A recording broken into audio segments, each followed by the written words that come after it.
हो दादा पेन घ्या. ए बाबा पुढे हो, कुठे इथं पेन विकत बसतो, कस्टमरची वेळ आली. चल तिकडे. काहीतरी आपलं विकत बसतो इकडे.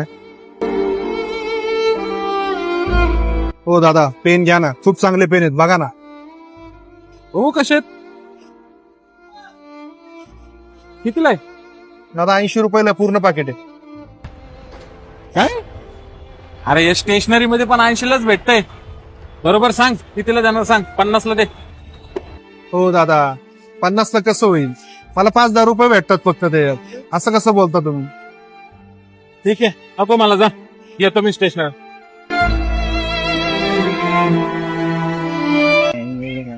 हो दादा पेन घ्या ना, खूप चांगले पेन आहेत.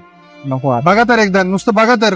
अरे नको खूप दादा, चांगले पेन आहेत, छान पेन आहेत. सांगितलेलं कळतं का बाबा, नको म्हणलं ना तुला. हो, पण बघा तर चांगले पेन आहेत. अरे बाबा, मी तर काय साधे सुधे पेन वापरणार वाटलो का? 200-300चे पेन